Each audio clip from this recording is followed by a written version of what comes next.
Well, hello there. Daniel here from Three River Farmers Alliance. I am here with Whitney from Seacoast Fridge. How are you doing? I'm great. How are you? Thanks for having me. Yeah, thanks for joining me. Well, let's get right into it. I'm going to ask you to introduce yourself and tell me about what your role is. Sure. My name is Whitney Blethen. I'm one of the co-founders of the Seacoast Fridge, which is located in Kittery, Maine at the Kittery Community Center. Awesome. So describe and explain to me. Normally, I ask people about their mission statement, but I think that yours is a little more unique. So your mission statement, but Sure. also how you serve the community is, I think, is very interesting. Absolutely. So we opened our community fridge this past summer, August, mid-August. It was really it came together because I had a colleague that I worked with in my regular day job that had been volunteering for the Free 99 fridge down in Atlanta. And she'd been sharing with me quite a bit about the work she was doing. And it was kind of a concept I hadn't heard of before. And essentially, there's a huge network of community fridges where they are open 24 hours a day, 7 days a week. There are not any kind of applications to use the fridge, nor barriers to use the fridge, as well as giving to the fridge. So we are really happy that we've been able to open one in Kittery with the premise of take what you need, give what you can. And it's been very well used by our community, but very supported. I think one of the things that makes it very much unique is that we really honor the fact that this is a community fridge. There is not a group of people making decisions. We want feedback from the people using the fridge and giving to the fridge to figure out what is most needed, what are the things that are most important, what are ways that the fridge could improve. And so it has been this kind of lateral partnership as opposed to a top down partnership, which I think a lot of charitable organizations sometimes function under that framework. It was really important to us that the fridge was a place that was safe and welcoming to all people. So the idea that anybody can use the fridge and anybody can give to the fridge is really the backbone of our community fridge for sure. That's awesome. And I mean, when I first heard about the organization, I guess I was picturing, um, a specific building or something like that. I mean, you are talking about a literal fridge. Yeah, it really came together quite beautifully where we talked to a couple other community fridges in our region. And when I say region, I mean the Northeast. We had many conversations with the Cambridge fridge, the Newton, Massachusetts fridge, and then our only other fridge that we're currently aware of in Maine is up in Skowhegan, which was a really interesting conversation to have. And every fridge, I think, is a little bit unique, but also there's a lot of consistencies. And the biggest one is that it's open and accessible at all times. I think, too, that the idea that people don't necessarily have to meet a certain quote unquote need. If you are picking up your kids at the after school program at the rec center, which is at the community center in Kittery, and they're feeling hangry, grab a granola bar from the fridge. If you have a lot of chickens that you're raising and an abundance of eggs that you don't know what to do with, bring them to the fridge. And so the two real main purposes of the community fridge is one, to fight food insecurity, but the second piece is also reducing food waste. And so, I have family that have worked in the restaurant business, myself included, for many, many years. And there are countless times where food has been left over at the end of a shift and you toss it because you don't really know what else to do with it. And so we've really been trying to promote to a lot of local restaurants and caterers that, hey, you have a lot of food left over from an event, package it up, label it, bring it to the fridge, and feed our family, or we call them our fridge fam. Right. That's awesome. I also come from a restaurant background, and the food waste is, yeah, it's such an important issue. And I would even think about it from the start of my shift.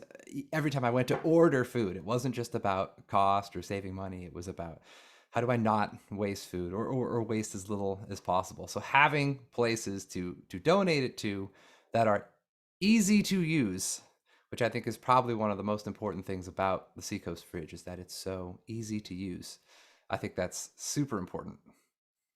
Absolutely. I think sometimes, there's some great organizations in the Seacoast that do some amazing work, but sometimes the limits are things like time of day. So food pantries only open on these days at these times, but you have somebody that might not have access to a car to get to the pantry at those times, or might be working at those times. And so I think that the beauty of the fridge is that people are literally using it at all times of the day. I run over and check on it quite a bit just because I'm really always interested to see where things are at Yeah. and what's needed. And so it's always surprising to me how much gets used overnight. But then also, some of the similarities with time of month, as maybe other resources might be running a little bit low for individuals or families. The fridge has a lot higher use, I would say, than maybe at the beginning of the month. I think too, just with different dietary needs too. I was talking to a member of our fridge fam that was using it the other day, and I said to her, what are some of the things that you would really like to see at the fridge? And she said, I have a son that has a dairy allergy, and so finding foods that he can eat that aren't expensive is a real challenge for her. And so we put an ask out through our social media for people to include some non-dairy meal options, and within hours there were tons. And so I think that's been a really beautiful thing too, of it's not just people kind of thinking, well, I've got these canned goods that have been sitting on my pantry shelf for so long and I'm not going to use them, so I'll bring them to the fridge. And sometimes people have that mentality of, well, the expiration date is gone, but it's still good, and if someone's hungry Right. enough, they're going to eat it. We've really tried to make sure that people understand that the fridge is about sharing resources. We don't want people putting things in the fridge that they wouldn't eat themselves or share with their own family. And it's been really beautiful to see the quality of products and meals and food options that have been shared with the fridge. I think it really represents a real love of the community and sharing with one another. And it's been a beautiful thing to be part of, for sure, especially after such a challenging time with the pandemic, which of course has really made an impact with food insecurity. This is another layer of how we can support our friends in the community. That's amazing. Yeah, I mean, yeah, what a couple of years, huh? It, um, it's been it's been a time. yeah. Well, how did you get here? Describe how you ended up in this role. Yeah, so as I mentioned, I had a colleague of mine that was volunteering for the fridge down in Atlanta, and they have 6 different fridge locations throughout the city. A lot of times their fridges are emptied as soon as they're filled.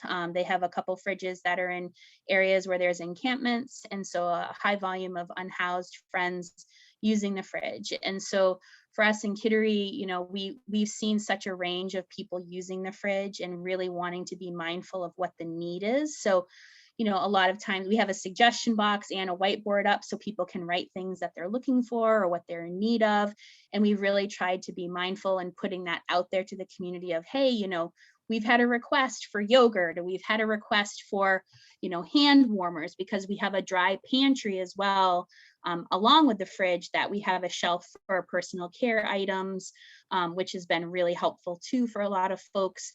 We even have a pet food shelf, so Oh, making sure cool. that the furry members of families are cared for too. And if nothing else, I'm wishing we had a bigger pantry, but for right now, we've been so lucky to have it at the location it is. It's by the main entrance of the Kittery Community Center. And so the journey to this was definitely an interesting one. We were very lucky that we had a local builder from Dynamic Solutions who was able to donate all of the materials to build our shed. We had a local community member donate their secondhand fridge. And then the scene shop at a Gunkwit Playhouse, their whole crew actually built the structure for us. And then one of the artists from the scene shop worked with the Shapley School civil rights team, and they learned about the history of mutual aid and the correlation with the BIPOC community. And also oftentimes the BIPOC community is significantly higher impacted with food insecurity. And so they worked with the artist to come up with the design for the fridge structure, and then together they painted it. So it was really a lot of friends in the community just coming together with this idea of this is something that's really important and needed. And then we were able to open in August, and it's just been running so great since then. I think, the turnover of the fridge, I would say, is about every 24 to 48 hours. And we've been able to build a community of farms, your group and then a couple other farmers make regular contributions to the fridge. So having fresh produce is something that I think sometimes, because of finances, is sometimes really difficult for families. And so the resource of the fridge has really helped with that piece. We have a number of restaurants that regularly contribute ready-made, ready-to-eat meals as well. And then, of course, volunteers too. And then regularly people will just add a couple items to their grocery list when they're shopping for their own families and drop those off at the fridge. So we're very, very lucky that things have not only been well stocked with wonderful things, but also, we've been getting some wonderful notes from people about how much this has been helping their families, and as they're going through such a really tough time. Yeah. I guess I can't say it enough, but it seems just so simple. I know there's a lot involved in supplying all of those items and building it, but it seems like such a simple and effective way to give to the food insecure. And it also seems really easy to be involved. It's encouraging to know you could just drive by and drop off food, or the restaurants providing ready to eat meals is is wonderful, because something that has been addressed before when I've been speaking to people about food insecurity is that um, it's wonderful to be able to receive a big box of produce, but you have to also know how to cook it, have the space to cook it in, have the all of these resources and knowledge. It's just not gonna work for everybody. So it's You really you bring up a really interesting point, because with a lot of the farms, there's definitely been some unique produce that people might not be as familiar with using. And so what we've also done is really encourage folks to cook food from the fridge. So we got an abundance of fennel this summer and potatoes. And so we actually left recipes at the fridge and shared through our social media some recipes for a potato fennel soup. And oh some of our cool. volunteers went and took the produce from the fridge, made the soup, and then returned containers. Excuse me. And then, I think that part of the idea with the fridge too is we want to reduce stigma. And so really making sure that everybody feels comfortable using it, that it's not just food insecure. It, again, the goal is also to reduce food waste. And so, you're making a cake on a Sunday afternoon and you realize, oh my gosh, I don't have eggs. Right. Check the fridge, because again, we just have such wonderful people sharing. But I think too, for folks to just know that it's there, and it was described to us at the beginning, that it felt like a big hug for the community. And I loved that, because that's really the intention of it. But it's also really an act of solidarity. We want people to feel empowered, to both give and share with the fridge and share resources. And I think, the farms have just been amazing, amazing. I cannot say enough about all of the farms that have been regularly contributing. And I think, sharing some new and interesting things that maybe people might not have tried before, which has been great. We have also had a wonderful group of people that have been cooking, gluten-free options, dairy-free options, plant-based diets, all these things. We do have a couple guidelines though that I think are really important, that even though it is this really accessible fridge, we do really take the responsibility of keeping it safe and welcoming for all really seriously. And so we have a calendar of volunteers that do regular what we call wellness checks. And the expectation is those folks are going out, making sure there's not expired food or something that's not looking like it's going to last much longer, wiping down the shelves handles with Clorox wipes. You want to make sure, especially during this time, that we're keeping things clean and hygienic. We also have some things that we aren't able to accept at the fridge. For instance, we can't take raw meat. whether it's frozen or fresh. So we encourage people, cook it, make a meal of it, put it in the fridge. But that is something that we can't have at the fridge just for food safety wise, but then also for homemade meals or meals from restaurants, we just ask that they're labeled with ingredients and a use by date. And then that way, if one of these wellness checkers go out and they see, oh, this is the date that's gone by, they know it's time to dispose of it. So we're really taking food safety and wellness really seriously as a group and as a community. Yeah, well, that's exceptional. It's such an important part of that, and yeah, I mean, it really, it's food is so important, and it needs to be treated that way. So I Mhm. love that it's not just, well, here's some leftover things I had, or I guess someone could eat this, but I'm not going to. There's so much about what you're doing that is putting the food where it should be. It's a fine product, and it needs to be healthy, and it needs to be safe. So it's really exceptional that you're doing so much work to safeguard that, really. Well, Um, we all are. Again, yeah, this is only working because of the community buy-in. This is the idea that we love and care for one another as a community, and it's because of that it's been working so well. And I think, when we take that really seriously, but I think it's about neighbors and community members taking that health and wellness and sense of respect for all people and all humans. And again, I think that general rule of, hey, if I don't want to eat this or I wouldn't feed it to my family, it does not belong in the fridge. right, We've had very minimal challenge with that, but like sometimes people are like, well, I've got this, half a bottle of shampoo left, maybe somebody use it. We don't want, half opened things. It's just it's about, I think, safety and respect with what gets put inside the fridge. right. Well, yeah, that's super important. Well, what is your all-time favorite experience with the organization? Is there something that really stands out, a memory or an event or something like that? Gosh, I mean, as I mentioned, there's just been such incredible response to it. But I would say about 2 weeks ago, I was checking the suggestion box, and there was a note left in it from a mom, a single mom with boys, and she said, thank you so much for this fridge. It's helped reduce my stress and anxiety so much, and I promise you that my boys and I will pay it forward. And I just thought that note was just so all encompassing of what it's about, and I think too that, you know, even if you don't like to cook, even if you don't necessarily, you're not a farmer or anything along those lines, everybody has something that they can give, and everybody has something that they need. And so, I've had my girls help with the fridge and making baked goods or bagging up things or labeling things, my 10-year-old and my 6-year-old, and teaching them about that. We had a senior a couple weeks ago that made a fresh blueberry pie, and it was just so clearly made with such love.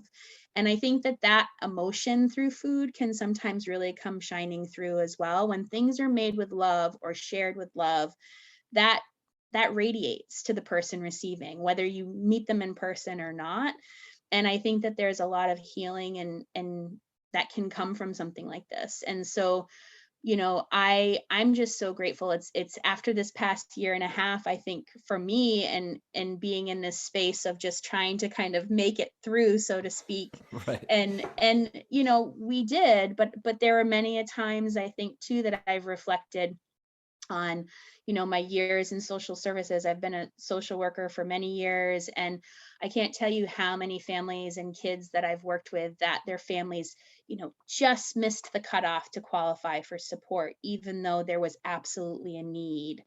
Or people have a lot of pride around this topic sometimes too, and that's really tough. And so I think the fridge is such a beautiful thing because it's for the community by the community, that stigma is not there like it might be with other forms of support. But also, there might be a week that you need something, but maybe 2 weeks later, hey, I've got a lot of tomatoes in my garden that I want to share, or I want to make some muffins or whatever. And you might have something that you can then give. So it's that kind of full circle approach of caring for one another. Well, it's awesome to see that. I mean, it just seems like such a great organization with so much thought going into it. And I do love hearing about how you're reducing barriers and reducing or improving access to things like that. Um, do you have any goals for the future that you'd like to share or things you're working on? Oh my gosh. Well, I think our hope is that it might inspire other folks to open fridges in their community, just like we were inspired. And we've gotten a few calls from some people in other areas of the Seacoast that have said, "Hey, we want to do this. How did it happen?" And so, offering kind of our story, guidance, and support to do the same, I think it would be amazing to have a little network of fridges throughout the area, and it is definitely a bigger entity too. I mean, there are fridges all over the country doing such amazing work. I think too, if whether it's our fridge or if somebody's hearing this in a different community, add that extra thing to your list. If you're going to your farm, add a couple extra items to bring to your local fridge. I think that's just always such a nice thing. We've been so grateful with the Alliance because they've been making a weekly contribution to the fridge. And it's just been such a wonderful thing to have the fresh product to share. And, we've had a lot of people share their CSAs with the fridge too, if they've gotten too Yeah. much. And they're like, gosh, I don't know if I'm going to use this all. What am I going to do with it? They've been sharing it with the fridge. And farmers work so hard to create these beautiful, beautiful fruits and vegetables. And, that to get that shared with our greater community in this new and interesting way too, along with, encouraging folks to support their local farmers, I think is so important. Yeah, I mean, we definitely it's something that's a big focus for Three River Farmers Alliance is to make sure that we have. I mean, we deal with food. You know, we're gonna see uh, extra food or odd quantities, or just really want to contribute anyway. So it's really important to us to be able to donate to organizations, you know, just like Seacoast Fridge. It's a big part of what we do.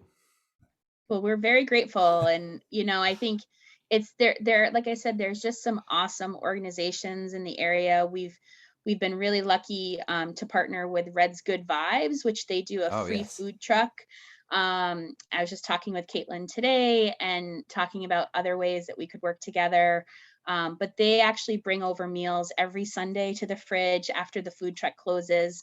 So every Sunday we're getting that. Local Cocos is, just awesome. Lils and Kidder. I mean, we're just so amazingly lucky for all the people that have stepped in. And, I think it's so cool because this all came about because everybody did their part. We had the Kittery Rotary shared with some liability coverage so we could have it at the Kittery Community Center. And we had restaurants jump in right from the beginning and the builders and everybody is like you were just saying, at the beginning of our conversation today that, you're not a farmer by background, but Right. you have all these other skills and talents to give to help your organization. And so I think that that's such a cool way to look at it, that we all have something that we could do to make our communities better and stronger, and just finding that way to contribute. That's where we're all going to be able to continue to heal and grow together. Right. Well, if I can do anything to spread the word, I'm happy to. Yeah, as I said to you before, this just seemed working with all of these different organizations, and the wonderful and passionate and knowledgeable and engaged customers that I've met at Three River Farmers Alliance. I am so I'm honored and humbled and excited to be able to work with all of these people.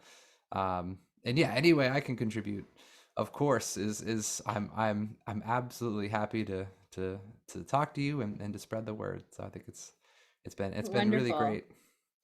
Well, thank It's you. been nice talking to you too. Yeah, Thank thank you you so so much for much. having me today. I just did want to mention we try to do a daily fridge update about what's both available and needed at the fridge or whatever might be in high demand. And we have an Instagram page at Seacoast Fridge and then also a Facebook page. And so if folks want to get a sense of, hey, I want to contribute something, this is what is most needed today. Or if folks need to use the fridge to know what's available, I think that's kind of our purpose really with a lot of our social media, is just sharing that information to keep things moving along. Well, that's awesome. Is there a specific address too to give out for the fridge to help people find it? Yeah. So it's on Rogers Road in Kittery at the Kittery Community Center. So it's pretty right there on Rogers Road. You can't miss it. But the fridge itself is around the back of the building by the main entrance. And so there's plenty of parking there. There's a playground right around the corner too. So, a couple of families will use the fridge, have their kids go play at the playground. A lot of seniors are using the fridge. There's just such wonderful use at the community center, but it's accessible for everybody, and that was one of our goals, is making sure that it's walking distance to a lot of the communities in Kittery, as well as tons of parking. Well, that's awesome. Thank you so much for talking to me and sharing this, and thank you for all the things that you do. Well, it was my pleasure. Thanks for having me. All right, bye. Bye.